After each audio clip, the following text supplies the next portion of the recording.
bienvenue sur Catch Up, le podcast qui transpire le catch.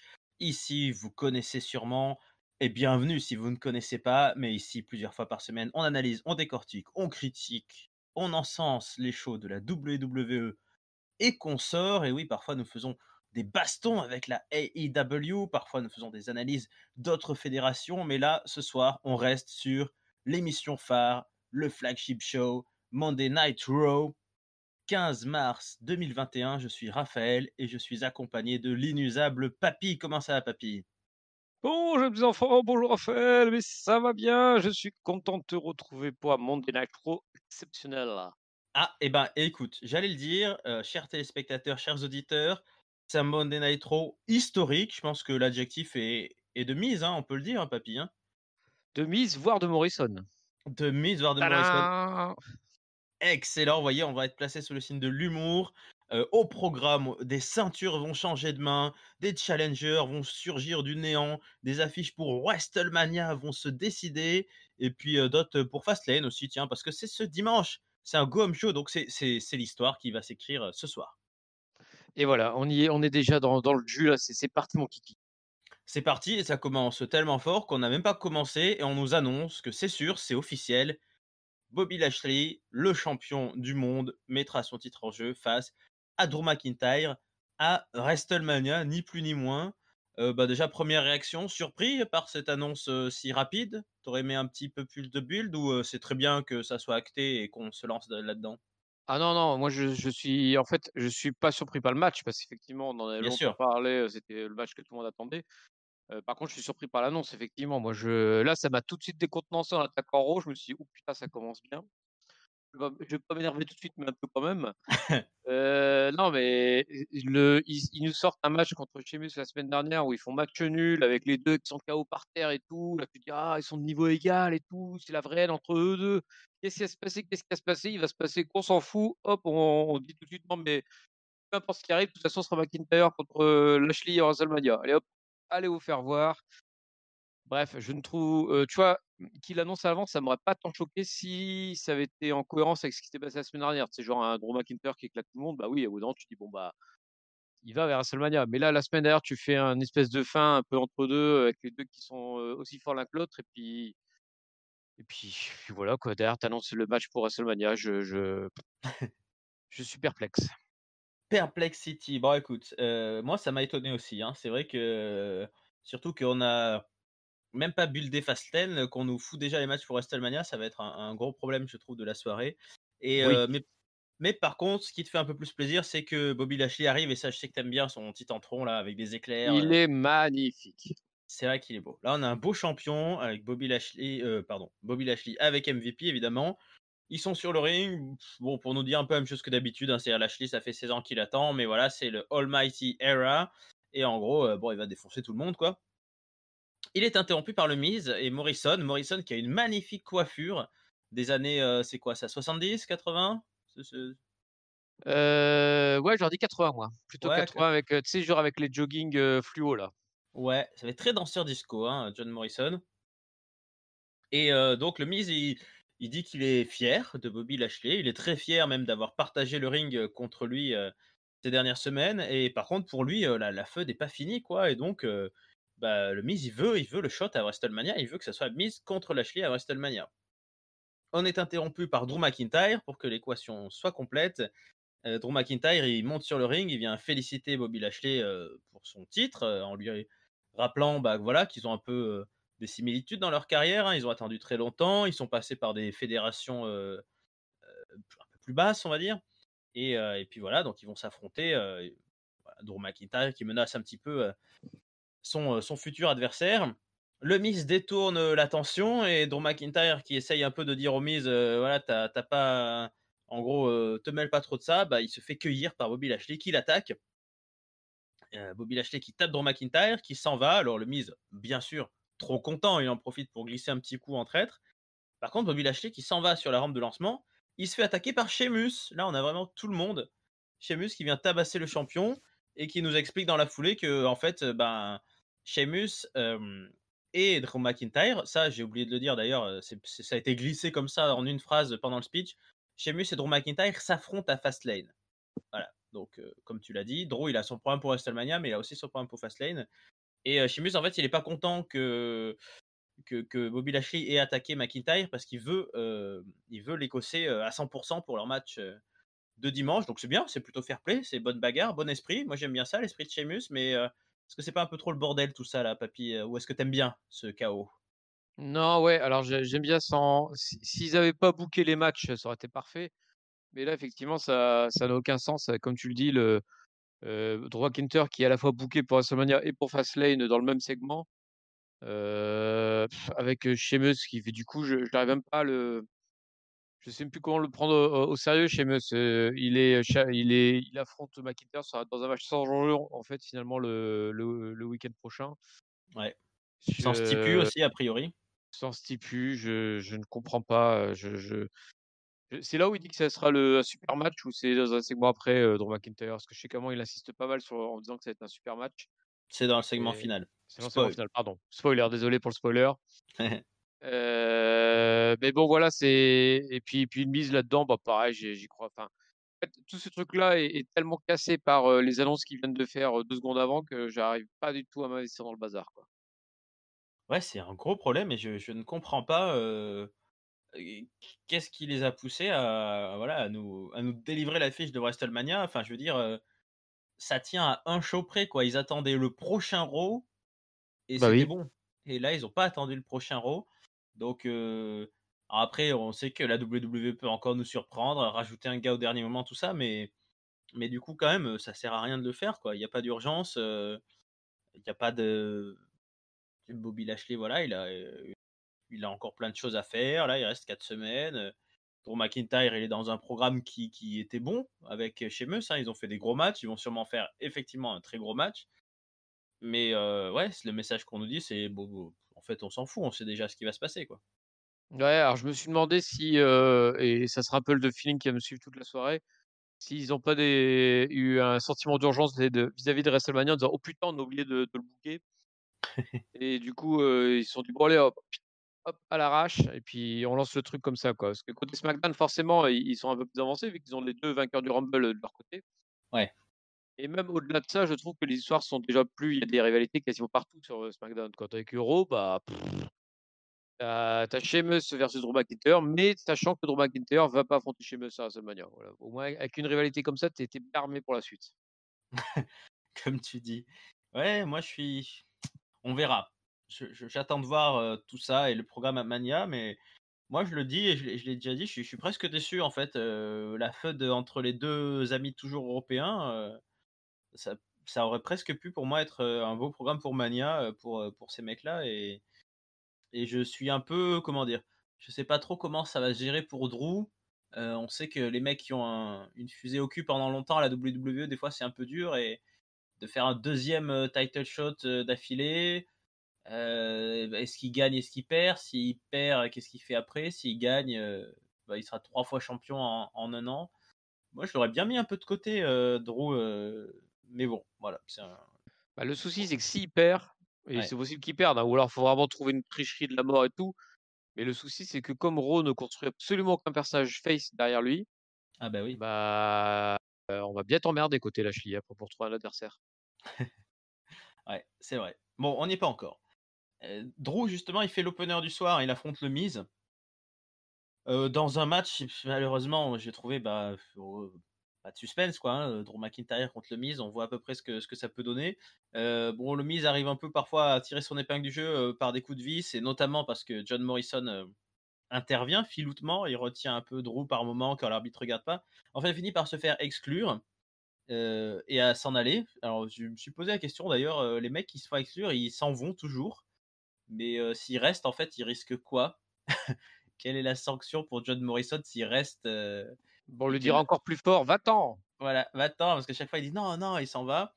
Oui, c'est ça, j'adore ces segments-là. Quand l'arbitre dit, «Tu dégages», ils sont poussés par une force surnaturelle, ils font qu'il part, mais à reculons, en continuant d'insulter l'arbitre et de regarder le ring. C'est pas juste, c'est un «C'est vraiment trop scandale». injuste!» Voilà, mais il y a cette force-là qui les on dirait vraiment une onde là, un mur, qui les envoie vers l'extérieur.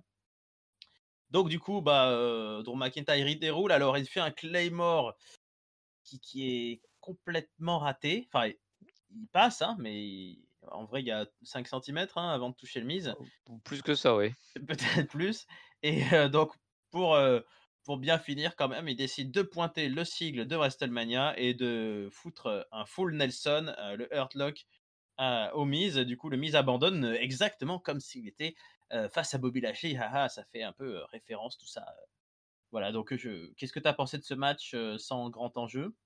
Ouais, bah, voilà, effectivement, le truc à retenir, c'est que le Claymore est un peu raté, ce sera pas sa soirée à Drew, j'ai trouvé, c'était pas sa soirée des Claymore, voilà, Mm. j'ai envie de dire. Et bon, après, il y a le petit clin d'œil entre Lashley et McIntyre, bah, c'est bien, mais c'est encore une fois, hein, c'est McIntyre, il voit que Lashley alors qu'il a un match contre quelqu'un d'autre le week-end d'après, quoi. Enfin, c'est Ouais, ça serait dommage. très bien si c'était le lundi prochain, quoi. Exactement, ils ont dû mélanger les scripts là, il y a un souci. Ah bah, j'ai hâte de voir le prochain Raw alors. Mais 11 minutes 20, ouais. Bon, un match correct, enfin, C'est honnête mmh, ça. c'est honnête. On va passer sur le segment qui nous avait posé beaucoup de problèmes la semaine dernière, qui va avoir lieu en 2 parties ce soir, mais on retrouve Braun Strowman au milieu du ring, qui nous réclame Shane McMahon. Shane McMahon qui vient, hein, voilà, donc Shane Braun, il dit: «Voilà, j'ai l'habitude, hein, en gros toute ma vie, je me suis fait foutre de ma gueule par, des mecs, des petits gosses de riches là en costard-cravate qui vivent dans leur belle maison et qui vont dans des écoles privées, mais c'est pas, payer une école à 8 000 € qui te fait être plus intelligent que moi». Bon, c'est pas tout à fait ce qu'il a dit, mais je synthétise. Mmh. Shane alors il joue, au début il joue le candide, il dit: «Non, non, moi je me moque jamais de personne», bon c'est pas ce qu'il avait dit la semaine dernière, mais et c'est putain, c'est encore une fois, c'est un peu long là. Shane, il dit rien et donc du coup, c'est Braun Strowman qui prend un peu le taureau par les cornes, qui dit: «Bon, bah, allez, moi je le dis, heu, on fait un match, on se bastonne, on se met sur la gueule ce soir, Shane, on fait un match ce soir». Du coup, Shane, il dit: «OK», il dit: «Je suis d'accord» et puis il en profite pour, encore s'embrouiller dans sa promo en disant, 10 fois le mot stupide en 2 phrases. «Tu es stupide, bite des stupides et tu fais des trucs stupides et si» ah, stupide, pardon. Voilà. Donc au moins on progresse un peu plus, voilà, il y a une sorte de tension qui est validée et puis on nous dit qu'on va avoir un match. Alors bon, est-ce que tu t'attendais à avoir, un match si vite? Alors non, pour le coup, je m'y attendais pas là. Mmh. Je suis pas forcément ravi non plus, que de cette future opposition parce que j'ai bon espoir que ce soit pas la fin de l'histoire malheureusement. Et et puis ouais, le segment était encore un peu naze. Je me suis posé la question si, notre gros monstre, monstrueux, Strowman n'ait pas récupéré la partition de comment il s'appelle? Le mec qui a peur du monde, qui Lars vient de Sullivan? partir. Lars Sullivan, ouais. Avec sa promo du, «Ouais, on m'a toujours bully, parce que je suis un grand balèze», non mais comment tu peux croire une seule seconde ça, quoi? Tu vu la taille Ouais. du bonhomme? Et puis voilà quoi, donc et j'ai retrouvé qu'il y avait enfin pas exactement le même texte, mais il y avait en tout cas les mêmes, intonations, les mêmes, la même trajectoire et puis, bah, voilà vu comment ça s'est terminé pour Lars Sullivan et ben, j'ai l'impression que l'autre grosse bestiole, Braun Strowman est pas parti non plus sur une belle rampe avec cette affaire. Ouais, moi j'ai toujours un peu mitigé, c'est-à-dire que c'est toujours, quand même, quand on voit un peu son entre guillemets «palmarès», c'est plutôt des mecs bien établis et qui ont une belle carrière, hein, qui se fadent, Shane McMahon, c'est rarement le low-carder du coin, c'est souvent du AJ Styles ou du Kevin Owens ou du Daniel Bryan. Donc quelque part, pourquoi pas, mais c'est vrai que voilà, là, on a construit une feud sur rien, quoi. Et quand j'ai vu Braun revenir au milieu du ring réclamer Shane McMahon, j'avais envie de lui dire, mec, à la base, tu gueules parce que t'étais pas dans l'Elimination Chamber, on est dans la WrestleMania Season, tu devrais gueuler pour avoir des title shots partout. Lui, il pourrait être un bel adversaire contre Lashley, même s'ils ont déjà eu un match qui était de gros calibre. Qu'est-ce que tu te fais chier à revenir, demander, des excuses ou des explications à Shane? Tu dis «Balek» et puis hop, tu vas casser la gueule à un autre gros costaud. C'est un peu, frustrant comme positionnement, je trouve. Ah ouais, lui il est frustrant de manière générale, Braun Strowman, hein.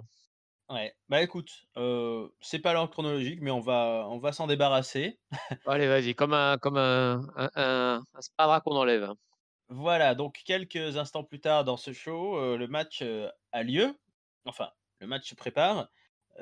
Braun Strowman arrive, Shane McMahon est déjà dans le ring Mais Shane sort très vite du ring, il prend son micro, il dit voilà, j'ai besoin de m'échauffer un petit peu, je fais pas ça tous les jours, donc il se met à faire deux trois pompes, à faire des petits tours de ring. Il y a une marelle qui a été dessinée au Oh sol putain, là, donc il l'horreur. Ouais. voilà, donc il saute 1, 2, 3, 4, 5, 6, 7, 8. Après en reculant, bon, il se fout de la gueule de Braun en lui disant: «Tiens, ça t'apprend à compter au passage». Sauf qu'à force de faire le con, moi je le pensais beaucoup plus intelligent que ça, Shane, il finit par se faire attraper par Braun qui il y a une espèce de jeu de chat et la souris, il se tourne autour du ring, Braun finit par attraper. Il le balance dans les barricades, il commence à le détruire un petit peu. Il part en courant pour prendre de l'élan pour faire son Strowman Express là, son gros coup d'épaule qu'il fait en pleine course. Sauf que Shane McMahon, il attrape la caméra d'un caméraman, il lui fout un coup de caméra dans la gueule et Braun, et ben, la caméra, ça doit être du métal, solide parce qu'il est KO.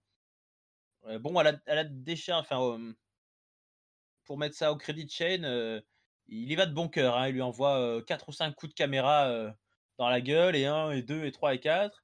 Donc le pauvre Braun Strowman, il se couche, sur la table des commentateurs. Donc évidemment, on a droit à l'habituelle descente du coude depuis le ring, boum, mais on n'en a pas fini. Shane McMahon, va chercher sous le ring des pots de peinture verte magnifiques qui je ne sais pas trop à quoi ça c'était prévu. À mon avis, tout cela était prémédité parce que sinon, je vois pas en quel moment Pour de la Monday coloration Night des Raw. cheveux de Shotzi Blackheart, c'est pour ça. Ah! C'est ça, c'est la teinture de la petite Shotzi. Bah, voilà, bah, on va finir par savoir sa vraie couleur, la pauvre, parce que là, toutes les couleurs y sont passées, donc Braun Strowman a été, vous l'aurez compris, recouvert de 2 pots de peinture verte comme, ouais, c'est le genre de segment qui est arrivé au Big Show dans le temps, à Paul Wright. Et Shane, bah, s'en va. Enfin, il y a pas de voilà, il y a juste Braun qui est humilié, détruit, couvert de peinture verte. On s'attendait peut-être pas à voir ça, hein. Non, non, bah, non, on s'attendait pas à voir ça, Non. en fait, après le segment micro, on se demandait ce qu'ils pouvaient faire de pire et je pense qu'ils sont arrivés avec ce magnifique, segment où Braun Strowman qui fait 2,50 m se fait atomiser par, un mec de 50 ans qui fait 1,75 m à tout casser. Ouais. Ouais, bah, je ne sais pas quoi dire, effectivement, ça se finit en plus avec, de la peinture verte dont tu ne sais pas d'où elle sort, il y a heureusement qu'il y a 2 pots parce qu'il a quand même foutu la moitié du 1er pot à côté, Shane, vu qu'il sait même pas porter un pot de peinture. Je ne sais que dire, c'est navrant. Voilà, je n'ai que ce mot-là, navrant.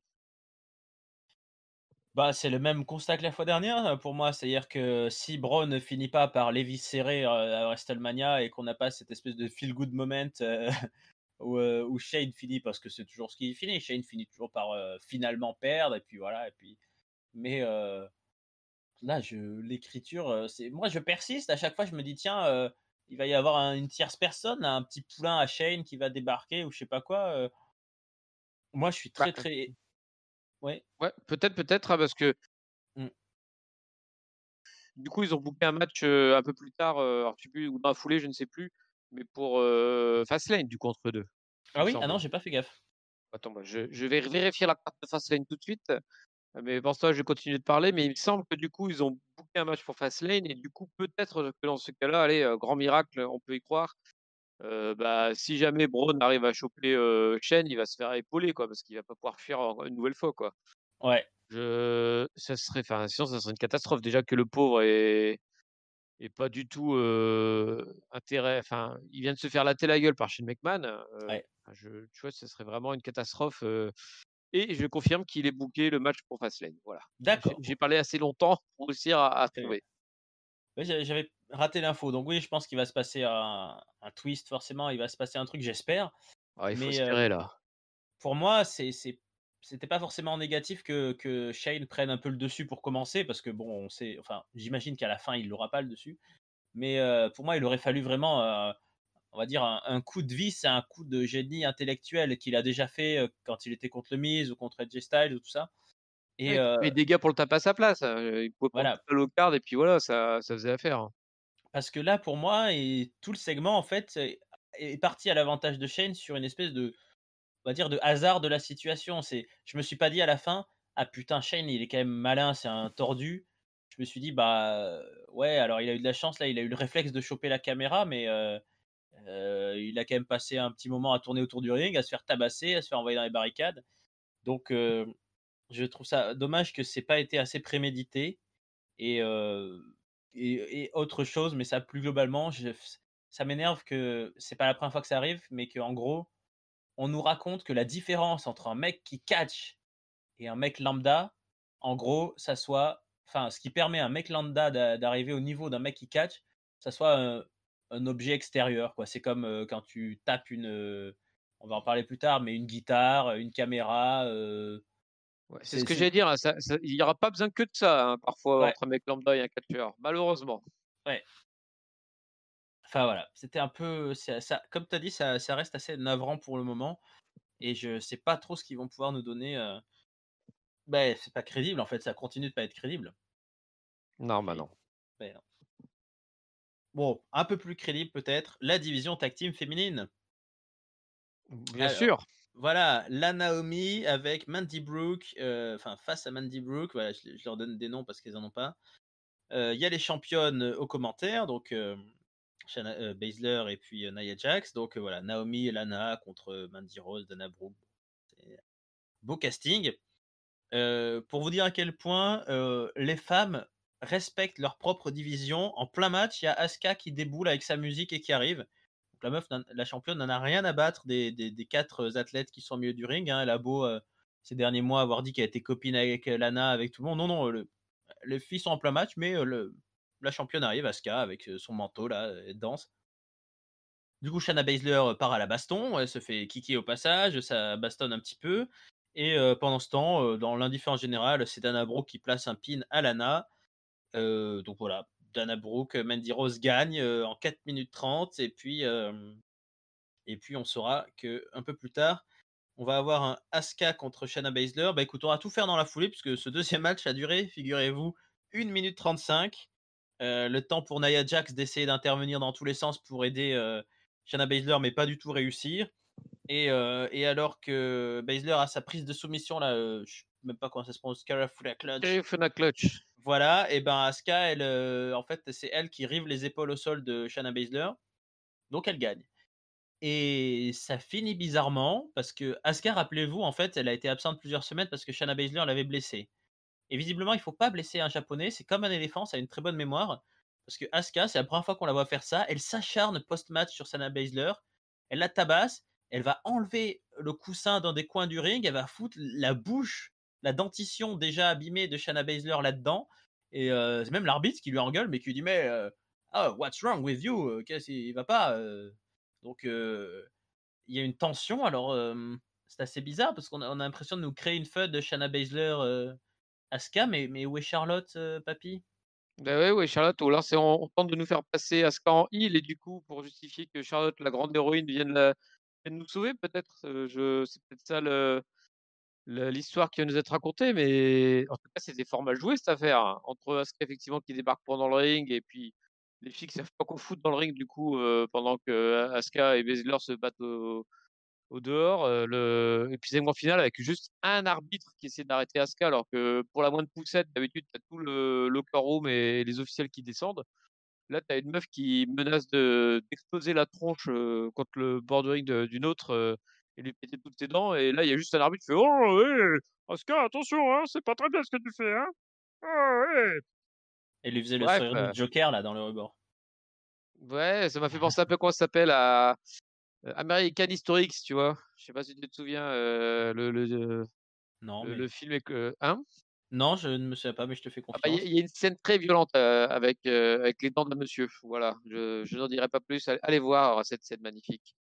D'accord. Heu et voilà et j'ai trouvé en fait, j'ai trouvé la scène d'une extrême violence du coup, parce que ça me rappelait ce film qui, en l'occurrence, est très violent et il y avait qu'un arbitre quoi, qui disait: arrête, hein!»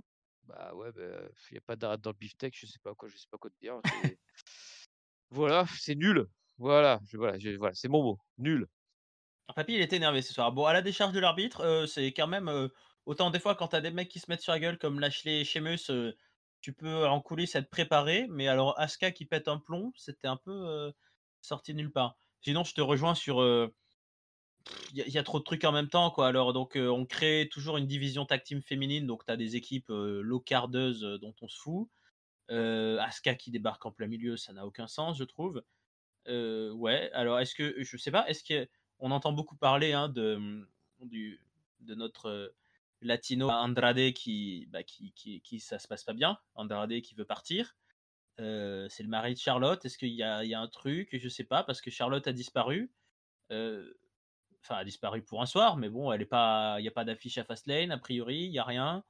Shayna Baszler devient un peu la costaud, voilà, sous l'excuse qu'elle avait blessé Asuka. Je crois pas trop au heel turn parce que bon, Shayna Baszler, pour s'attirer de la sympathie, un peu difficile, quoi. Moi, ça me dérange pas qu'elle se fasse tabasser, même si c'est se faire arracher les dents. Mmh. Donc, je vois pas Asuka en heel, mais c'est un peu étonnant, ouais, tout ça. Enfin, Bah, on leur comprend. souci, c'est qu'ils avaient un seul plan pour WrestleMania, qui était un plan pourri, hein, on rappelle, parce que c'était comme la rivalité entre la blondasse, Lacey Evans, Lacey qui est Evans. enceinte. Je retiendrai jamais son nom. Et Lacey Evans et Charlotte, c'était quand même Mm. écrit dans les étoiles cette affaire, vu que bah, Lacey Evans affrontait Asuka pour le titre et qu'en plus elle était arrivée avec Charlotte. Donc je me sentais comme le truc arrivé gros comme une maison. Puis Lacey Evans qui part Ouais, c'est autre chose qui enceinte, est gros comme une maison. voilà, qui va devenir elle grosse comme une maison. Et du coup, bah, j'ai l'impression qu'ils ont, voilà, c'est un fusil à un seul coup, ils ont aucune idée derrière. Et s'ils ont des vignettes de Rhea Ripley toutes les semaines, Ouais. attention, bientôt elle va arriver, hein, bientôt, hein. Bon, à ce rythme-là, ça va être après WrestleMania, hein. Moi, je crois, en vrai. J'ai l'impression qu'ils nous ont déjà fait le coup dans l'histoire. Je sais pas si c'est pas Finn Balor ou quel catcheur il y a longtemps où c'est pareil, il y a eu des vignettes pendant des plombes et au final Tensai, non? c'était les Tensai? Ouais, peut-être. Ouais, c'est Il me semble qu'il est arrivé après WrestleMania. peut-être. Oui, c'est possible. Mais en tout cas, c'est presque ce que je lui souhaite en fait, parce que je vois pas Rhea Ripley arriver maintenant. Ah, enfin, elle nous sauverait l'affiche, hein, Rhea Ripley contre Asuka ou contre Charlotte ou un triple threat, pourquoi pas, mais s'insérer dans ce merdier, ouais, je sais pas trop si je lui souhaite, la petite. Ah, t'as pas envie qu'elle intègre le main roster. Tu te dis, oulala, malheureux, c'est tombé côté Raw. Ouais. C'est vraiment pas le côté où il fallait tomber en ce moment.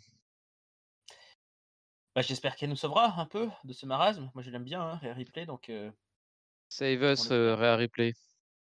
Ouais, save us. Allez, la suite. Oh, un gros match, un match pour un titre. Il y aura 2 défenses de titre ce soir. Donc c'est le Hard Business, c'est-à-dire Shelton Benjamin et Cedric Alexander qui défendent leur titre contre le New Day. Le New Day, qui croise, Riddle un petit peu avant là avec sa trottinette là, enfin ils disent 2-3 conneries et puis c'est parti. Un match, de 13 minutes 20, assez stiff et agressif, j'ai trouvé, surtout sur une phase de domination du Hard Business qui envoie, le New Day, bah, sur les rampes d'escalier, sur la table des commentateurs. On a un peu tous les enchaînements possibles dans ce match. On a des séquences entre Xavier Woods et Cedric Alexander. Aucune tension, il y en a plus, hein, chez le Hard Business et pourtant, bah, c'est quand ils s'entendent bien que ça va mal pour eux puisque, Kofi Kingston réussit à placer un Trouble in Paradise, puis les 2 se font une sorte de suicide dive sur les je sais plus, non, c'est Xavier Woods ou non, c'est Kofi qui fait un suicide dive sur, alors j'ai plus noté là, mais qui se prend le pin ou pas, désolé. Enfin bref, il fait le Trouble in Paradise sur l'un, il part faire une sorte de suicide dive sur le deuxième, il revient, il tag Xavier Woods et ils font leur finisher là, le Daybreak. Et donc, eh ben, écoute, voilà, je l'avais annoncé, c'est historique. Nous avons des nouveaux champions et surtout nous avons pour la première fois dans l'histoire de la WWE, des 11 fois champions tag team. C'est historique, mais c'est maintenant, voilà. Alors déjà, papy, première réaction, à chaud, là, voilà, prise de titre Ouais, des New Day. Content, pas bah ouais, content? à l'issue d'un joli match, alors Oui, ça oui. il me semble que c'est Shelton Benjamin qui prend le pin. Je le vois bien il me Mmh. semble le revoir dans le coin, pas loin des cordes et prendre le pin quand même. Ouais, à l'issue d'un joli match avec, c'est souvent avec les New Day et leur business aussi, qui était une équipe assez sympathique, malheureusement vouée à mourir. Visiblement, oui. Qui bah, ouais, bah, c'est en fait depuis que Lashley est devenu Almighty, bah, j'ai l'impression qu'ils ont décidé que leur business ne peut plus exister comme clan, mais juste en tant que support de Lashley et donc bah, forcément, bah, les tag teams ont été sacrifiés sur cet autel, et puis en plus, je pense qu'on est bien d'avoir le Dieu des champions, on en reparlera. Mais voilà, c'est dommage parce que c'était un joli match et enfin, c'est dommage non, oui et non, c'est une prise de titre en weekly, bah, ça ce qui est un peu dommage effectivement, c'est que le Hurt Business n'ait pas, eu fin de titre un peu plus mise en avant, tu vois? Avec une tension qui monte, un truc un peu plus construit. Là, tu as vraiment l'impression que c'est un poil précipité, quoi. Ouais, c'est ce que je trouve. On aurait eu ce match-là à Fastlane, déjà on aurait eu un beau match et puis on aurait pu se dire, bah, Fastlane a servi à des changements de dernière minute. Enfin voilà, ça rebat les cartes et tout ça. Là, je suis un peu déçu pour le Hard Business. Effectivement, moi je suis, déçu de manière générale pour ce clan, là, il n'y a pas MVP. C'est-à-dire que vraiment, MVP, il Ouais, les a c'est vrai. lâchés. Il les a lâchés, quoi. Il a son petit bijou qui est champion du monde et c'est pas très cool et il se fout des autres. Alors, est-ce que ça peut pas être une feud ou un truc qui va arriver dans les prochaines semaines que Elton Benjamin et Cedric Alexander fassent un peu la gueule, hein? Qu'on Bah, les ait moi, j'ai peur que ce soit, la WWE qui les ait lâchés, oui, c'est possible. Mais, malheureusement. mais bon, ça pourrait faire une petite storyline, mais ouais, un peu un goût mitigé parce que c'était un beau match et c'était un bon moment du show, clairement. Mais, ouais, le timing, alors c'est un peu contradictoire parce que ça sauve un peu la note que j'aurais du Raw, mais en même temps, ça me paraît étrange et d'autant plus avec le segment qui suit puisqu'en fait, voilà, la plus grosse surprise, c'est peut-être pas tant cette prise de titre. La plus grosse surprise, c'est que AJ Styles débarque. On l'avait pas vu depuis un petit moment. Il débarque avec son Golgoth là, le Homos et ben, AJ Styles, il dit, «Figurez-vous quoi, qu'est-ce qui se passe? Croyez-le pas, WrestleMania arrive et j'ai rien à faire. Et ben, écoutez, avec Omos, on vous défie pour les titres tag team à WrestleMania» et ça a l'air bien validé cette affaire. Donc bah, moi, c'est ça d'autant plus, pourquoi ne pas avoir attendu Fastlane? Pourquoi pas avoir attendu un pay-per-view? Parce que là, du coup, bah, oui, à Fastlane, on va pas avoir de match, pour les titres. Alors on n'a jamais toutes les ceintures de la WWE en un seul pay-per-view maintenant, mais je suis assez étonné. Après, qu'est-ce que tu en penses de cette alliance, de cette tag team, qui va éclore sous nos yeux? Tu es impatient ou tu le sens mal? Alors le match sur, le pas le match, enfin l'affiche est en soi plutôt sympa Mmh, parce qu'effectivement, bah, il y a tout pour que ce soit sympa. C'est-à-dire qu'il y a un AJ Styles qui, pour moi, est indispensable à WrestleMania. Donc il lui fallait un match sympa, en l'occurrence, contre le New Day qui sont un peu, bah, le la figure ultra emblématique de la tag team à WWE, voire même, dans le monde, je pense. oui, Donc c'est quelque part logique qu'ils prennent la ceinture pour ça. Omos, qui puisse faire un 1er match dans le cadre de WrestleMania avec 3 méga catcheurs comme, sont le New Day et les Styles, bah, c'est peut-être pas mal du tout. Ça sera un joli cadre, il va pouvoir faire l'enforcer et puis s'amuser bien comme il faut. Donc tout ça, j'ai aucun souci avec ça. Par contre, c'est encore une fois, hein, ce que tu disais et ce qu'on répète, c'est le timing, quoi. Pourquoi faire ça au Raw d'avant pay-per-view? Pourquoi le match book pour WrestleMania sans coup férir, sans rien?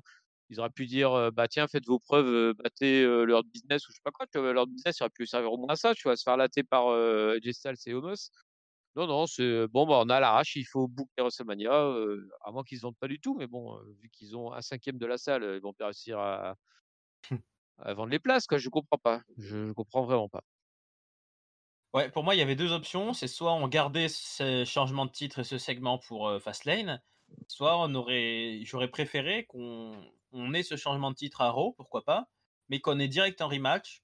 Je pense que le Hard Business méritait un petit rematch à Fastlane et là, après ça, OK, même si je sais on a un peu arrêté la règle du rematch automatique, mais bon, ça aurait pu mériter une nouvelle affiche et là, OK, à Fastlane, après on avait AJ Styles. Sinon sur l'affiche, je suis assez d'accord avec toi, on se posait un peu la question de ce Omos là, ça peut être un profil intéressant en tag team. AJ Styles, je pense que c'est quasiment les seules ceintures qu'il a jamais eues, hein. Il a pas été champion tag team à la WWE si ma mémoire est bonne. Bah, il me semble pas, j'ai pas de souvenir de Jay champion tag team. Fact checker, c'est le moment de vous Ouais, réveiller. Est-ce que Jay c'est Styles, c'est les ceintures tag team et qui ferait de lui un grand slam champion? Mais j'ai pas ce souvenir-là, moi.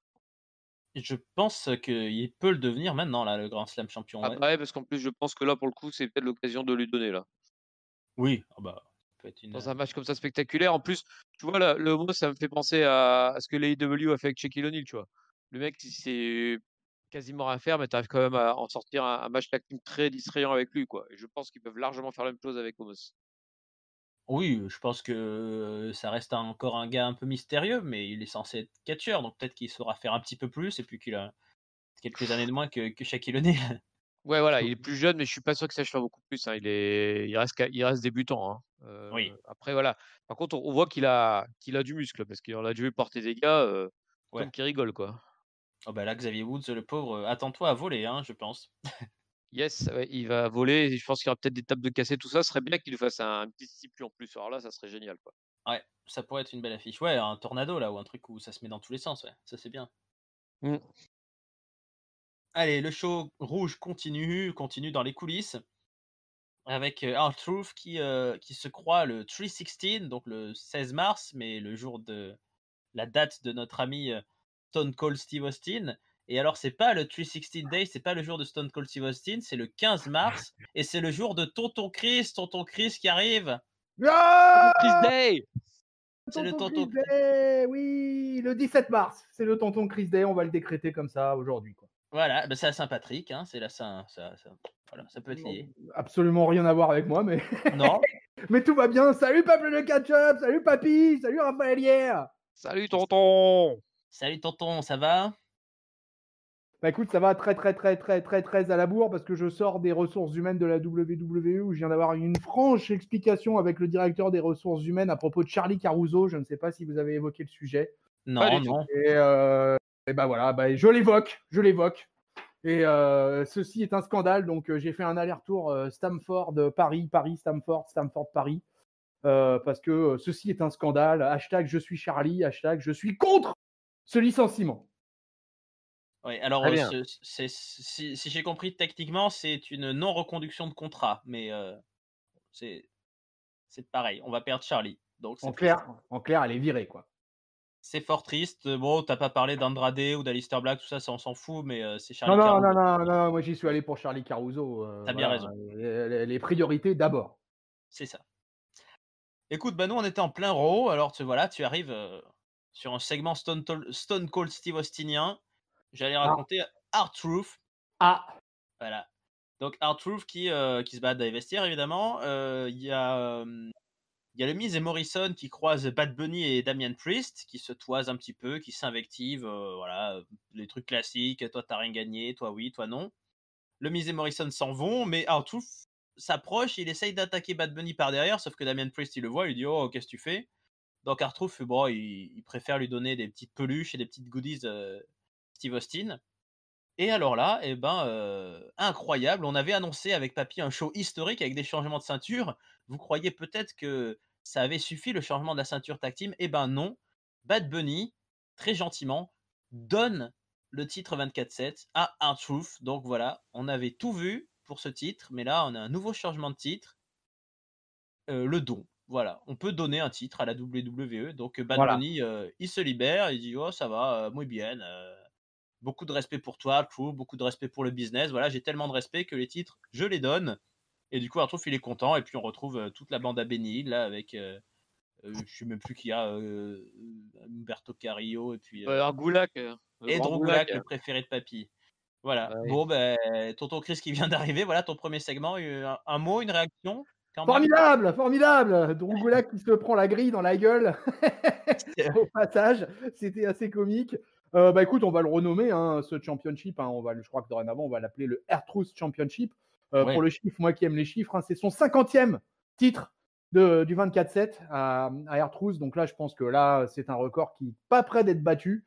Bah voilà, c'est surtout l'info. Finalement, c'est le programme qui est en train de se mettre en place définitivement entre Prise Bad Bunny et puis l'aventure Miz Morrison. Un Miz qui sera passé du main event de la ceinture de champion du monde direct à une feud de low mid card.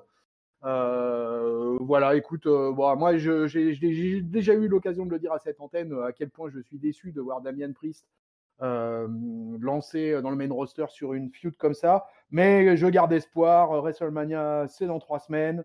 Il va battre Miz et Morrison avec le Bad Bunny parce qu'il faut faire du buzz à mort avec. Le mec vient quand même de gagner un Grammy Awards, hein, c'est pas rien aux States. Ouais. Donc le gars, il est hyper mainstream et je crois que la WWE, elle en peut plus de ça. Et du coup, bah voilà, bah Damian Priest, see you after WrestleMania. Papy, même réaction? Ouais, je sais pas quoi dire.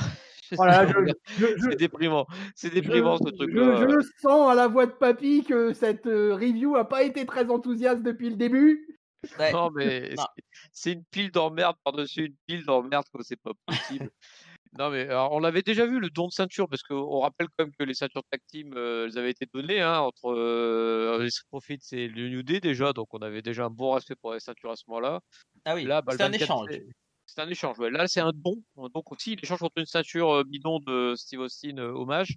Ouais. Bah oui, parce que en fait, Bad Bunny, maintenant qu'il a passé au Grammy avec sa ceinture 24/7, on n'a plus besoin de lui donner, donc autant la rendre à R-Truth qui va courir de partout en mode Benny Hill, effectivement.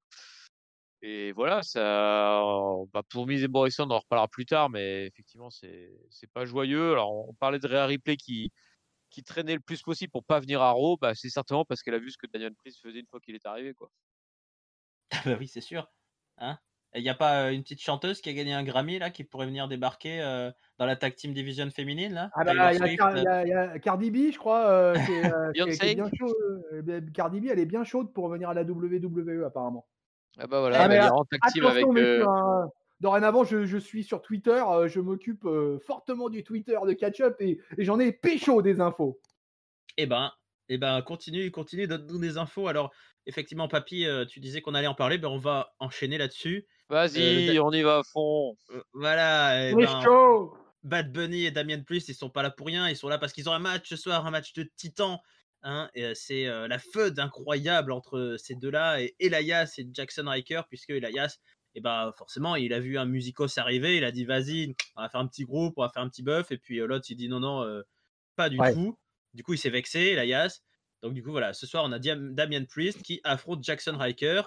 Et autant on a vu Damian Priest un peu galérer contre Angel Garza ou autre, autant là, en 35 secondes, Eh voilà, oui. 35 secondes, Damian Priest squash le pourtant costaud et méchant Jackson Riker, mais ça suffit pas. Elias veut arriver et prendre sa guitare pour attaquer Damian Priest de dos une fois le match fini, mais Bad Bunny lui empêche en lui prenant la guitare. John Morrison débarque, on sait pas trop pourquoi faire, et pour dire les gars, vous retournez pas, et poum, c'était le Miz qui avait pris la guitare et qui tape la guitare sur Bad Bunny. Et Bad Bunny il a très mal parce que comme c'est un non catcheur, lui ça lui fait très mal, et lui on appelle l'ambulance et tout.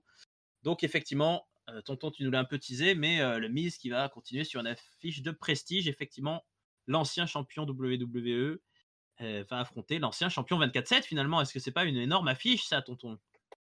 Une énorme affiche, waouh. Ah, j'ai le feu, j'ai les poils qui me poussent là, tellement ça me fait vibrer ce truc-là, quoi. Ouais, bah écoute, que dire, Jackson Riker, pour son retour dans le ring, il se fait déboîter en 35 secondes, donc waouh. Lui, on sent qu'il est chaud auprès des bookers, quoi. Et puis voilà, Elias versus Bad Bunny, c'est le rock and roll wrestling face au latino hip-hop. Voilà, il en faut pour tous les goûts, j'ai envie de dire. Bon, mais clairement, c'est vraiment pas ni le segment ni la feud qui nous laissera un souvenir impérissable. Yes. Ouais. Ouais, non, mais c'est le Raw Oh, qui le lave plus papy, blanc que le blanc, papy, donc le après papy, avoir le papy. planifié des matchs à WrestleMania sortis. Hein? Le papy, je te sens sous Lexomil ou sous Xanax, là. Ben non, mais on en parle depuis tout à l'heure de ce Raw qui boucle les trucs n'importe comment avec un timing complètement raté. Et puis là, qui décide finalement que voilà, Riker, là, hop, on le détruit par Diane Priest en 35 secondes. Et là, il va se prendre un coup de poing de Bad Bunny, il va se faire étaler. Bon voilà, hein, c'est réglé. Ça, c'est des tocards, on les reverra plus. Adieu les gars. Et puis les autres, ils vont s'affronter à WrestleMania. Mais voilà, mais qu'est-ce qui leur a pris de vouloir booker WrestleMania d'un coup en une seule soirée, 3 semaines à l'avance là? Mais voilà, je comprends pas ce monde est d'intro. Ouais, en fait, il se décide à officialiser des trucs qu'on sentait venir dans l'air, mais tout en même temps, c'est vrai. C'est assez bizarre, et bon, après, qu'il y ait un segment un peu show business, ça arrive, hein, c'est toujours mieux que Snooki du Jersey Shore ou je ne sais quoi, mais bon, c'est pas très enthousiasmant, et c'est vrai que ça gaspille un peu de monde au passage. Pauvre Elias, finalement, hein, il va regretter l'époque où il affrontait Baron Corbin Ah dans une salle ouais. vide. Là, lui, Ça, c'était... il retombe bien bas en un an. Hein. Ah, Elias, ouais. Hein. Bon, ça nous fait quand même progresser tout ça. Hop, on arrive à ça aussi, c'est les grands segments. Ça faisait le main event la semaine dernière, hein, Alexa Bliss, Randy Orton, tout ça. Là, c'est pareil, viteuf. Donc Alexa Bliss défie Randy Orton à Fastlane. On comprend pas vraiment si c'est le défi pour un match, mais en tout cas, Orton, après, il dit ouais, ok. Donc, intergender match, Alexa Bliss contre Randy Orton à Fastlane. Papy, est-ce qu'enfin on avance un peu là? Est-ce qu'on va voir le film d'enfin, non, là, dimanche? Bah, j'espère, parce qu'on n'avance pas. De toute façon, toutes les semaines, c'est le même segment. Toutes les Ouais. semaines, Randy Orton, il est complètement con et il oublie qu'il y a le film ou des poires magiques qui vont arriver. À chaque fois, il a l'impression que c'est un match classique, wrestling match propre qui va se passer. Et puis, à chaque fois, il se fait avoir. Et puis, bah, le coup de Alexa Bliss qui défie Randy Orton pour pas avoir de match au final, on l'a déjà eu, parce qu'il me semble que c'était la fois où Alexa s'était auto-immolée. Donc, bon, bah, voilà, vivement qu'on passe à la suite, c'est chiant. Il n'y a que dans des reviews de catch où on peut entendre des trucs comme ça. Alors, machin, il s'est auto-immolé, machine, elle s'est auto-décapitée. Bon, voilà. Eh bien, écoutez, les amis, moi, quand j'ai vu ça, je me suis dit, bon, bah voilà, on continue dans le nawak total. Visiblement, ils ont l'air d'être à l'aise. Hein. Apparemment, Randy Orton, il a l'air de kiffer le truc. Hein. Alors, évidemment, la grande question, c'est où est le Fiend? Que fait le Fiend? Quand est-ce qu'il va arriver? Et du coup, j'ai posé la question au peuple de Catch-Up sur Twitter et en leur parlant de ce match à Fastlane, et je leur donnais 4 possibilités dans un match Bliss-Ranton: victoire de Bliss, victoire d'Orton, victoire de The Fiend ou un no contest. Et bien, les amis, vous allez être étonnés, c'est qu'il y a 37%, 5 du peuple de Catch-Up qui donne The Fiend vainqueur de ce match-là. 18% pour Orton, 18% pour Bliss et 25% pour le no contest. Même le no contest est plus haut que la victoire de Bliss ou d'Orton. Ah, moi, j'aurais mis de contest aussi. Hein. Donc visiblement, le peuple de catch-up pense que le Fiend va revenir et que c'est lui qui finalement va entamer le match ou arriver en milieu de match et puis qui va remporter la mise. Je sais pas où ça nous mène tout ça. Moi, j'ai du mal à y croire parce que moi, je pense que The Fiend Orton, le match en lui-même, on va l'avoir à WrestleMania. Je n'arrive pas à m'imaginer un autre scénario. Donc, mais d'un autre côté, je vois pas pourquoi on ferait un Bliss Orton à Fastlane si le Fiend ne revient pas. Mais je trouve que ça casserait le truc. Finalement, le retour, quitte à faire revenir le Fiend, en tout cas, moi, je le ferais revenir à WrestleMania et je le ferais pas revenir à un pay-per-view intermédiaire qui, d'ailleurs, on pourra en discuter, mais qui pour moi est un pay-per-view qui ne sert à rien. Et donc voilà mon avis sur la chose. Ouais, moi je suis pas tout à fait d'accord avec toi parce que pour moi, on va vers un match Fiend contre Orton à WrestleMania. Et si on va vers un match, j'ai pas envie qu'on le voit pas jusqu'au match, le Fiend, quoi. On a déjà eu ça des fois avec l'Undertaker et je suis pas très fan. Moi, Ouais, mais j'étais plutôt content ce soir-là, du coup, en me disant ça y est, ça va avancer. Et là où je suis d'accord avec toi, c'est que pour moi, il faut qu'à Fastlane, enfin, il y aura pas un match Bliss Orton normal, quoi. Donc pour moi, moi j'aurais voté no contest aussi. Je pense que le Fiend ou Bray Wyatt sous une autre entité va arriver, foutre le bordel, et puis après, comme tu l'as dit, il reste plus que 3 semaines, donc comme ça on nous book un match. Mais je suis pas convaincu de l'idée qu'il faut pas avoir Bray Wyatt d'ici WrestleMania. Je sais pas, Papy, peux-tu trancher? Bah non, mais moi, pourquoi à la limite, je peux accepter qu'on n'ait pas de Wyatt si jamais il revient sous une nouvelle entité, tu vois. C'est-à-dire qu'il arrive avec qu'en fait, tu as une aura de mystère qui traîne pendant tout le temps, et puis que tu as toujours des lumières qui s'éteignent, des trucs qui se rallument, Alexa qui disparaît, qui apparaît, tous ces trucs-là. Tu joues là-dessus et qu'à la fin, le film revient qu'un nouveau personnage ou un nouveau costume, enfin, un truc totalement nouveau, je pense que ça vaut le coup d'attendre. Si c'est pour qu'il revienne en mode film normal, autant le faire revenir tout de suite. Mm. Moi, je pense que ça va donner une pop énorme s'il revient à WrestleMania sans être apparu à Fastlane. Il va y avoir, alors ils annoncent 25 000 spectateurs au stade de Tampa Bay, au stade des Buccaneers. Donc je pense que autant dire que les 25 000 pèlerins qui vont être là, ils vont être mais chaud patate. Alors un retour du Fiend dans ces conditions-là, moi je pense que c'est un calcul de la WWE ça, mais je peux me tromper, hein. On va voir ça dimanche. Oui, c'est possible. Après, on peut avoir encore dimanche un truc pourri avec Alexa qui disparaît, la lumière qui s'éteint, Randy Orton qui vomit du pétrole, et puis Alexa Bliss qui lui place un roll-up ou je ne sais quoi. Ouais, ou le film qui va venir coller un Sister Abigail et puis c'est Alex Abyss qui va venir le couvrir, quoi. Oui, voilà. Voilà, ça peut être un truc dans ce style-là, quoi. Mais moi, enfin voilà, en tout cas, je fais partie du camp de ceux que ça ferait quasiment chier de voir The Fiend à Fastlane. Eh ben écoute, on verra bien. On est presque à dimanche. On a presque fini. Il nous reste 2 matchs. Un nouveau match pour un titre, décidément. Mais quelle soirée historique. Le titre US. Matt Riddle qui défend son championnat durement acquis face à Bobby Lashley quand même, contre Mustafa Ali. Alors juste avant ça, on a pour moi le segment qui a résumé toute la FUD. C'est ce segment où on voit Mustafa Ali dans les vestiaires, énervé, en train de passer en revue ses troupes, limite en train de leur foutre des baffes. Vous êtes des merdes, allez, j'en ai marre de vous, vous me foutez la honte, ce soir je deviens champion US. Et là on voit Matt Riddle qui passe en trottinette, comme s'il les avait pas vus. Et c'est bien l'image que ça donne, c'est-à-dire personne ne les prend au sérieux ces mecs-là depuis le début. Par Des contre, bouffons. bon, voilà, on a un match de 8 minutes 50 que j'ai trouvé plutôt plaisant avec un Ali qui a bien déroulé son catch et Matt Riddle aussi, malheureusement, alors que Mustafa Ali avait placé un roll-up victorieux en fait, c'est son grand con de T-Bar là qui distrait l'arbitre. Donc du coup, il n'y a pas de pin et puis dans la foulée, Matt Riddle place son finisher, là, son bro Derek et il bat Mustafa Ali. Bon, au moins, ce soir-là, toutes les théories qui disaient, je ne sais pas si vous aviez suivi ça, que Ali allait prendre le titre US pour feuder à WrestleMania contre Kofi Kingston, la fameuse feud de la fameuse histoire de ça aurait dû être moi, là, il y a 2 ans. Bon, ben non, quoi. Là, c'est fini. Et bon, mais au moins, est-ce que la performance vous a plu, Chris? Joli match, de mon avis, ou pas? Ah ouais, là-dessus, moi, je suis de ton avis.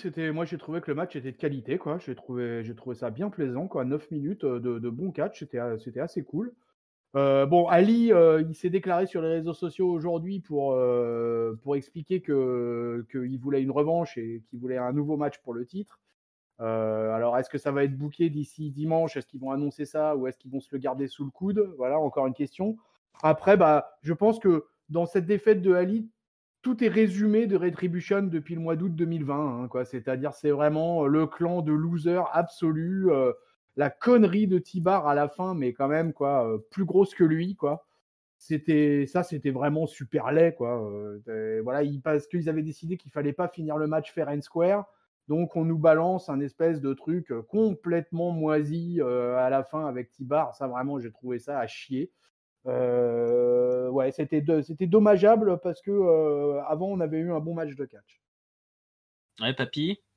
Ouais, en fait, moi, cette chose, c'est un peu. Je veux prendre un peu le contre-pied du coup du tonton. Je veux dire que finalement, Bon, il avait ce décidé. foirage de T-Bar, c'est un peu ma lueur d'espoir pour Retribution parce que je me dis qu'il va peut-être finir par se rebeller contre Ali et du coup, ils vont mettre une grosse patate dans sa gueule et que ça va exploser le clan et qu'on n'entendra plus jamais parler de leur masque à la con et de leur stupide clan. Voilà. Ah, ça, je Allez. suis d'accord, hein. Le split, de toute façon, à terme, il est inévitable. Je vois pas comment ce clan peut survivre encore, allez, disons 6 mois, quoi. Allez, on verra. Nous sommes le 17 mars. Le 17 septembre, on verra s'il y a encore Retribution. Ça paraît loin comme ça, hein. Ouais, comme ça, dit comme ça, ouais, mais en catch, tout va très vite. C'est vrai, tout va très vite. Qu'est-ce que je pourrais rajouter? Moi, c'est plutôt plaisant. Ça m'a rappelé que oui, il y a un potentiel avec Mustafa Ali. Ça fait chier, mais oui, c'est un clan de losers. Donc c'est sûr qu'on se fout de leur gueule depuis le début. Le New Day les a ridiculisés. Matt Riddle continue. Voilà, ça va pas plus loin. Après, c'est sûr que T-Bar, putain, si Shane McMahon il veut se foutre de la gueule des mecs qui sont stupides, il devrait être là, quoi. C'est à T-Bar qui devrait verser de la peinture verte sur la gueule. Enfin bon, Ça. écoutez, les amis, nous arrivons au main event de ce Monday Night Raw, qui voit donc, on nous l'a annoncé dans les coulisses, hein, il y a eu plusieurs segments, mais je détaille pas là-dessus, qui voit donc s'affronter Bobby Lashley, le champion du monde, contre Sheamus. Ouais. Et ça fait plaisir à Drew McIntyre qui arrive. Et à moi. Et à toi. Et par contre, t'étais pas sur le ring et t'étais pas ringside ce soir-là. Drew McIntyre qui commence un peu rigolard en disant que en gros, depuis qu'il était Celtic Warrior, il était toujours torse-poil, il économisait des t-shirts et des shorts. Bon, c'est une petite blague. Et Des donc, slips. et des slips. Et donc, bah voilà, il nous dit il a un énorme match. Et à ce moment-là, Papy, qui le dit qu'il va avoir un très gros match contre Sheamus. Ils vont se mettre sur la gueule dimanche. Ça va être de ouf. Après, il a Bobby Lashley à WrestleMania. Mais là, voilà, il va se mettre sur sa petite chaise et il va regarder un peu comme fait Roman Reigns à SmackDown, en fait. Et là, on a notre main event quand même, 17 minutes 40. Deux gros brawls. Vous connaissez les matchs de Sheamus, vous connaissez ceux de Bobby Lashley. Des coups de genoux, ça prend le poteau, ça s'envoie dans les barricades. Pas mal de décomptes à l'extérieur parce que Bobby Lashley, surtout, Bobby Lashley provoque pas mal Drew McIntyre. Sheamus, beaucoup moins. Sheamus, il est plus focus. Il y a quand même une souplesse de Bobby Lashley sur Sheamus dehors, juste devant Drew McIntyre. Sheamus lui va reprendre un peu le dessus, notamment avec ses fameux coups dans les cordes. Et puis Bobby Lashley place quand même une grosse superplex depuis le turnbuckle. Donc là, boum, badaboum, il y a de la viande sur le ring. Sheamus contrera ça en plaçant un white noise qui fait simplement 2. L'Irlandais s'élance pour son brogue kick. Bobby Lashley l'évite, il part rebondir dans les cordes et il lance un gros spear. Décidément, le spear est à la mode et Bobby Lashley remporte le match au final sur ce gros spear. Il est content, il torture un petit peu Sheamus en le mettant dans son Herdlock, dans sa Nelson, ce qui plaît pas trop à Drew McIntyre, qui arrive et qui lui fout un Claymore, un petit peu mieux réussi que celui contre le Miz. Et donc, final de tout ça, c'est que c'est quand même Drew McIntyre, encore et toujours, qui parade et qui est le dernier debout de la grosse viande en main event, Papy. Ouais, de la grosse barbaque comme j'aime ça. Alors, tout de suite, avant que j'oublie, nouveau pas Brock Kick, Claymore Kick un peu foiré de Drew McIntyre. Décidément, ce soir, il est passé souvent à côté des gars quand il l'a fait. Ou alors, c'est les gars qui sont passés à côté de son pied, à voir selon les points de vue. Et puis, un gros match de barbaque qui était sympa, mais malheureusement, moi, j'ai un arrière-goût pour tout le match, c'est de me dire que ce match-là ne sert à rien, quoi. Vu qu'on a déjà l'affiche de WrestleMania, Sheamus du coup qui va s'avancer contre Drew dans un match ce week-end qui servira à rien en sortant d'une défaite clean contre Lashley. Ouais, tout le match, je me suis dit, je sais pas comment ils vont sortir grandis de ce match-là. Puis j'ai l'impression qu'ils en sont pas sortis grandis, quoi. Enfin, je sais pas. Ils m'ont tellement pourri la vie avec ces annonces de match totalement foireuses que j'ai pas réussi à prendre autant de plaisir que j'aurais dû le prendre face à une affiche pareille, quoi. Parce que les gars se sont bien donnés. Le match était de longue durée même. Et puis franchement, il y avait des moves impressionnants, quoi. Je comprends vraiment pas pourquoi ils ont merdé autant avec le booking. Tonton. Bah franchement, moi j'étais pas trop dans l'histoire de la storyline, le machin, etc. Moi j'ai pris le match pour argent comptant. 18 minutes en main event de Monday Night Raw. Je veux dire, on se plaint tellement souvent que les main events de Raw sont phagocytés, des fois durent 7-8 minutes, etc. Là, on a eu le droit à un vrai match de powerhouse comme j'aime. Et moi, franchement, j'ai pas boudé mon plaisir de ce main event. Alors effectivement, l'intervention du bel homme à la fin, elle est un peu téléphonée. Oui, on se doute que ça va se passer comme ça. Oui, effectivement, ça n'apporte pas grand-chose à la storyline et la présence de Sheamus est presque anecdotique. Et non, franchement, c'était ça faisait un moment que j'avais pas pris autant de plaisir devant un main event de Raw. Lashley, en plus, moi, je trouve que ça le conforte dans son run là. Voilà, et le mec est devenu champion là en ce moment. Il affronte, il a pété la gueule au Miz pour en terminer avec l'histoire. Maintenant, il s'attaque à Sheamus. Donc, non, finalement, tout ça, moi, de mon côté, c'est bien passé. Moi, je suis peut-être un incroyable optimiste et rêveur et je crois qu'à moitié à ce que je dis. Mais moi, j'ai quand même vu un très bon match. Et, Ah oui. Et je vais même jusqu'à dire, j'ai presque vu un main event à 3. Et tu vois, Papy, je suis tout à fait d'accord avec toi sur le début de show, le fait de nous annoncer le Lashley versus Drew à WrestleMania alors qu'on n'a pas encore fini avec Sheamus, ça m'a paru Ah bizarre. ouais, ça c'était une Mais connerie, c'est clair. c'est une connerie, mais là, en voyant le match, je me suis dit, un peu comme exactement comme Daniel Bryan qui m'a mis le doute à SmackDown, je me suis dit, et s'il y arrivait ce compte Sheamus, et si on avait un triple threat, ça serait pas dégueu, non? Et j'y ai cru. Je l'ai trouvé à jeu égal. Il a fait un super match. Sheamus, il fait jeu égal avec Drew la semaine dernière. J'ai presque envie d'y croire, mais comme j'ai dit, j'y crois à moitié parce que Je vois pas comment, à la différence de Brian, là, par contre, Sheamus, je vois pas comment il s'intégrerait.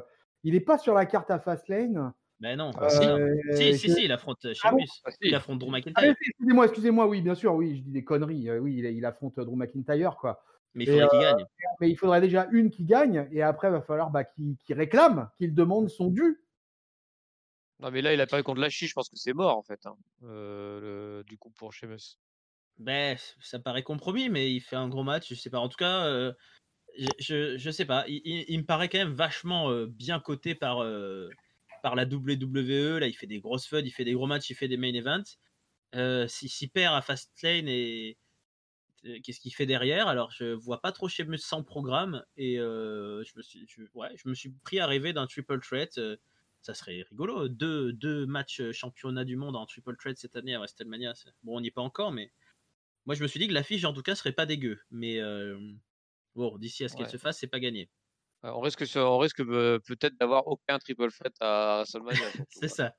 C'est surtout Ouais. ça. On rêve pour améliorer le truc, mais bon, j'ai peur qu'on soit déçu. Ou alors, Daniel Bryan et Sheamus, ils se font un check du coude, ils se disent bon, on est tous les deux sur le carreau, on fait un match de 25 minutes et c'est parti, Contre et on régale. Artros, allez, le Ouais. 24-7. Voilà, on fait un triple threat pour le 24-7, c'est parfait. Très bien. Bon, écoutez les amis, on a fini donc avec ce Monday Night Raw. Je vais donner l'honneur à Papy qui était là le premier. Tonton Chris, je te laisse. En plus, je sais que Papy, comme il a toujours préparé son top, son flop et sa note, il va nous sortir ça spontanément. Et Oui. ensuite, je te passe la parole à toi, tonton. Papy, vas-y. Mais oui, Ouais. je pense surtout que mieux vaut que je passe en premier pour qu'on finisse sur une note plus joyeuse avec Tonton et toi. Donc moi, j'ai absolument détesté ce Monday Night Raw qui malheureusement me gâche mon plaisir semaine après semaine. Là, ils me l'ont vraiment gâché. C'est-à-dire qu'on a eu du bon catch avec les tag teams notamment et le main event. C'est du bon catch, il n'y a rien à dire. Mais c'est tellement rempli de conneries autour que ça me le gâche. Ça me gâche mon plaisir. Le tag team, le match était super.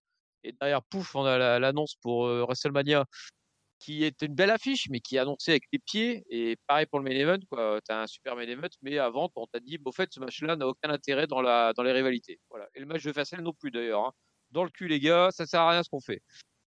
Et donc voilà, donc du coup, je vais jouer un peu sur les mots et je veux dire que mon top, c'est la qualité de catch et les affiches qui s'annoncent pour WrestleMania qui du coup sont bien alléchantes parce ça s'annonce vraiment du super catch avec le New Day dans le ring, Jay Styles dans le ring, les débuts de Moss, Lashley, Drew McIntyre, enfin on a des super bons catcheurs là et on va avoir du spectacle dans le ring. Et mon flop, c'est la manière c'est la manière de tout booker Monday Night Raw, quoi. Il n'y a rien qui va, il n'y a aucune rivalité n'a intéressante, aucune histoire n'a de sens, aucune affiche n'est expliquée comme il faut, c'est booké avec le cul, c'est tout pourri. Et donc moi je décide, la semaine dernière j'avais donné 1,75 et puis là du coup je retire un point, donc je suis à 0,75. Non. Prochaine fois s'il continue, je suis donne une note négative. Ce Ouh, scandale! Oh là tonton, là vite. là là là là là, peuple de catch-up, n'écoutez surtout pas ce que vient de dire Papy! Vas-y, bah, moi, rétablis moi- ta vision. Ouais, c'est bien parce que moi je vais être de toute façon dans le camp minoritaire parce que de toute manière j'ai pu constater tout au long de la journée que ce Raw s'est fait dézinguer de partout. J'ai notre ami Zigote sur le Discord qui pareil a mis un 1,5 d'anthologie. Et alors moi, là, je comprends pas en fait comment on peut mettre un 0,75 ou un 1 à un Raw comme ça alors qu'on a Obama et c'est tellement rare dans le show rouge. On a 4 matchs qui sont entre 9 et 20 et 18 minutes. Et ces 4 matchs qui pour moi sont de très bonne qualité. Alors, je vais attaquer avec le flop tout de suite pour débarrasser de ça. Je suis d'accord sur le principe des storylines à l'envers, à l'endroit, comme vous voulez. Je suis d'accord sur le principe de l'énorme boulette pour moi d'annoncer en début de Raw l'affiche de WrestleMania entre Lashley et Drew McIntyre. Tout ça là-dessus, ça fait retirer des points à la note finale. Ça, il n'y a pas de problème. Et puis, moi, mon flop officiel, ça va être les ceintures données au New Day. Parce que, alors là, vraiment, j'avoue que je suis resté sans voix. Un match de quasiment 14 minutes qui était méga cool, méga fun. Mais alors, pourquoi faire perdre le titre au Hurt Business à 3 semaines de WrestleMania? Alors là, j'avoue que je ne me l'explique pas. Malheureusement, je n'ai pas entendu votre votre départ de review, donc je l'écouterai demain. Mais j'avoue que ça m'a laissé complètement perplexe. Je pense que le New Day n'avait pas besoin de ça. Apparemment, la WWE pense le contraire de nous. Et je ne comprends pas surtout, finalement, plus la perte du titre du Hurt Business qui était dans une hype, mais phénoménale depuis le début de l'année 2020, qui a Bobby Lashley en champion suprême. Ça aurait été génial, je trouve, d'avoir le Hurt Business qui arrive à WrestleMania avec tout l'or. J'aurais trouvé ça vraiment génial. Je me serais dit, ah là, putain, ils sont vraiment allés au bout avec eux, quoi. Ils les ont emmenés jusqu'à WrestleMania. Je trouve que ça aurait été chouette, ça aurait été mérité pour Benjamin et pour Alexander. Donc ça, j'étais vraiment, vraiment triste pour eux. Et moi, en tout cas, je considère que le New Day n'avait pas besoin de ce titre. Il pouvait être à WrestleMania de plein de manières. Il pouvait tout simplement être d'ailleurs dans un match face au New Day, face au Hurt Business pour le titre. Donc vraiment, ça m'a laissé dans un océan d'incompréhension, cette victoire des New Day. Mais je le répète, un super bon match, quoi.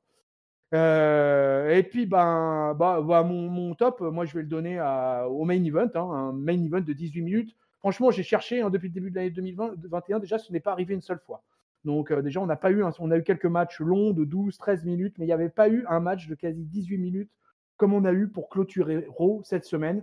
Donc ça, moi, j'ai trouvé ça tellement exceptionnel que j'en ai pas perdu une miette. J'ai trouvé le match superbe. Mais il y a eu plein de bons catchs. Voilà, le US title, le match d'ouverture entre le Drew et le Miz n'était pas déconnant. Le tag team, bref, plein de bons catchs dans ce Raw, putain, mais attends, moi, quand je regarde un weekly comme ça, c'est ce que j'attends aussi. C'est bien les storylines, c'est bien le développement, tout, mais sur l'instant même, sur l'instant T, j'attends quand même de la part des workers de nous présenter des trucs sympas entre les cordes. Et là, bim, bam, boum, quoi. Pour une fois, voilà un Raw qui envoyait du bois. Donc, moi, je vais aller à contre-courant de toute la mare des piranhas qui met des notes entre 0 et 2 depuis ce matin ou depuis hier. Et moi, je vais lui donner une bonne note à ce Raw. Je vais faire rager papy. Et je vais lui mettre un 3 à ce Monday Night Raw. Allez-y, fais-moi des pierres. Ah non, mais c'est pas grave, ça m'étonne pas, vu que tu mets des bonnes notes aussi à l'AEW. C'est une bonne guerre. Ça, c'était cadeau. Bah écoutez, moi je me retrouve entre vous deux, et ça va être un peu ma position sur le show parce que j'ai retenu ces deux éléments qui pour l'un ont été inexcusables et pour l'autre ont été les bonnes raisons. C'est-à-dire que je suis très content d'avoir eu des longs matchs. Je trouve que c'est là où ils peuvent se démarquer de SmackDown, qui par définition peut pas faire 4 matchs de 10 minutes, de 15 minutes dans le show. SmackDown, c'est très cool, c'est un autre rythme, mais je trouve qu'on regarde trop souvent SmackDown en se disant « Ah, limite, c'est bien qu'il y ait une heure en moins, on est soulagé, ça passe plus vite, c'est facile. » Alors que je trouve on devrait kiffer la diversité, en fait. On devrait dire « Ah, c'est bien, un petit SmackDown qui passe vite, et puis après, ah ouais, mais c'est bien aussi un Raw où on a 20 minutes de catch. » Et là, ils l'ont assumé, et donc j'ai beaucoup aimé les affrontements, le titre US, le titre tag team et le main event.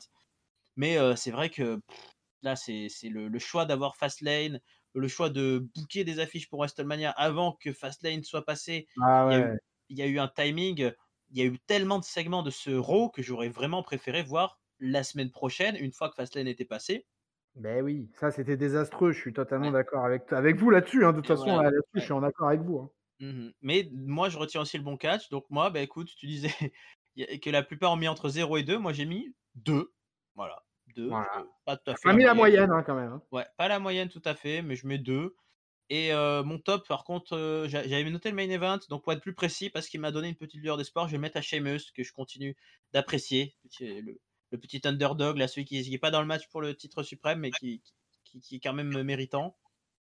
Et moi, j'ai mis mon flop à... comment dire, la scène féminine, en tout cas, cette arrivée d'Asuka. On peut presque le mettre à Asuka, en fait. Ça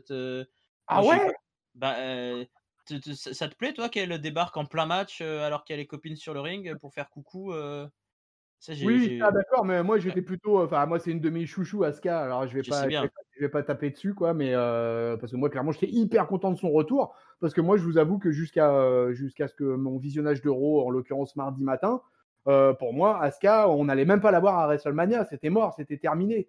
Donc, quelle ne fut pas ma surprise en voyant débarquer Asuka à Raw. Parce que même si je m'occupe du Twitter, je fais très très attention à pas me faire spoiler. Je fais je marche sur des œufs avec le Twitter. Et donc pour le coup, Asuka, pour moi, j'en étais resté au fait qu'elle avait une commotion et qu'elle était quasiment finie pour WrestleMania.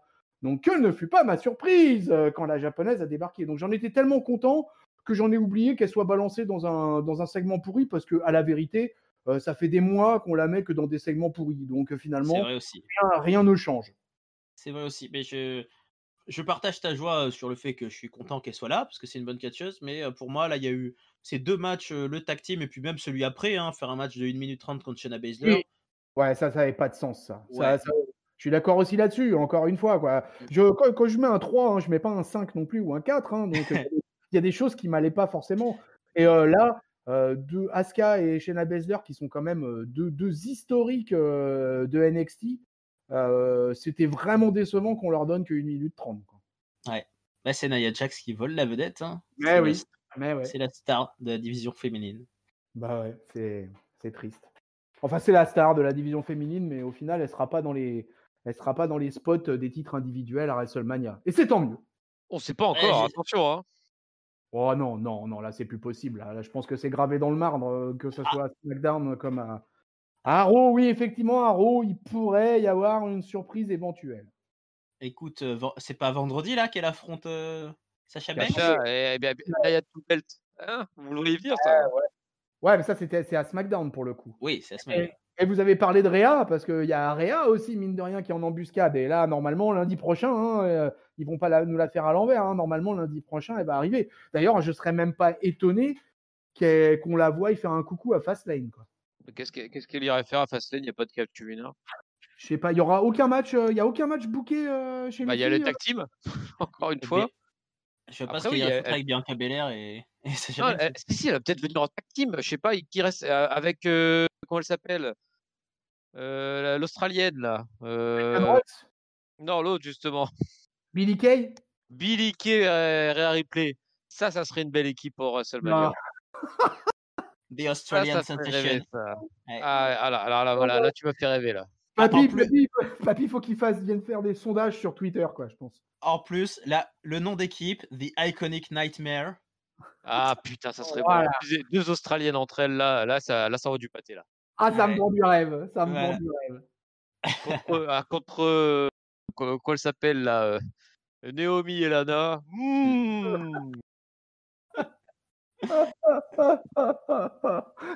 Et voilà, peuple de catch-up, ici on fait aussi du fantasy booking, on prévoit tout, on a des scénarios de folie. Si vous avez l'adresse postale ou envoyez notre petit courrier, on est chaud. J'espère que ça vous a plu de nous écouter à 2 puis 3, on a toujours des bonnes surprises à catch-up. N'oubliez pas de vous abonner sur YouTube, de nous donner vos réactions, vos retours en commentaire, écrivez-nous ce que vous en pensez, si vous étiez plutôt curseur papy ou plutôt curseur tonton Chris. Pour nous écouter, c'est Google Podcast, Apple Podcast, Deezer, Spotify, donc YouTube, les réseaux sociaux Facebook, Twitter, ça vous avez compris que tonton s'en charge, Instagram, j'essaye, j'ai un peu de mal, n'hésitez pas à venir. Et Ringside, hein. Il ne faut pas oublier la part de Ringside sur Twitter aussi. Hein. Voilà, Ringside, l'historique de Twitter. Et le Discord, Catch Up, venez nous faire coucou, venez nous donner vos avis, comme effectivement notre ami Zigote qui nous a...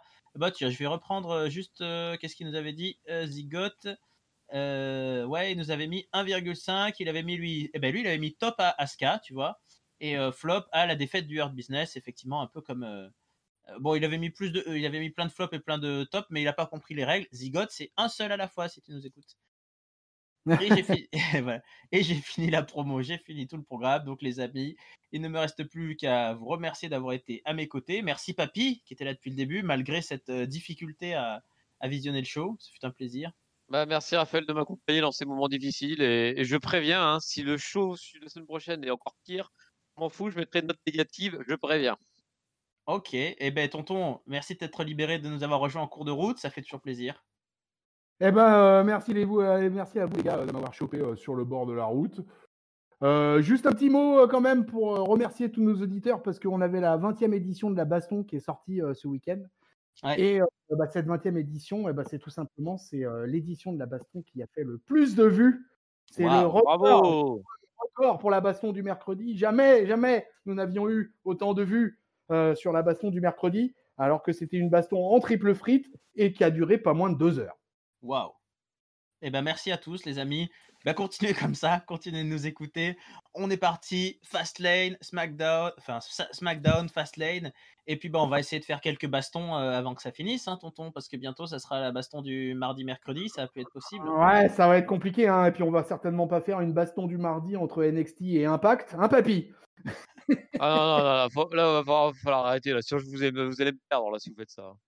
Non, bah sinon, c'est pas grave, je ferai des reviews de Dynamite seul et abandonné de tous. Allez, bah n'hésitez pas. Peuple de Ketchup, on est toujours aussi ouvert à de nouveaux consultants, hein, donc si vous voulez venir parler Mais oui. Dynamite avec tonton, bah y a pas de problème. D'ailleurs, D'ici il y a là, l'ami Tao de la chaîne qui claque, là, la Taloche, la chaîne qui claque, là, qui était venue déjà dans You Talk Too Much. Donc c'est vrai. je lui relance l'appel. Mon bon Tao, si tu as envie de venir faire une petite baston à l'occasion avec les chroniqueurs de catch-up, tu seras le bienvenu. Allez, merci à tous de nous écouter, de plus en plus nombreux. Continuez, ne lâchez pas, on va jusqu'au bout, on va jusqu'à WrestleMania et au-delà. Bonne fin de semaine. Ciao les copains, ciao tout le monde. Salut à tous! Salut Raphaël, salut Papy, salut peuple de catch-up!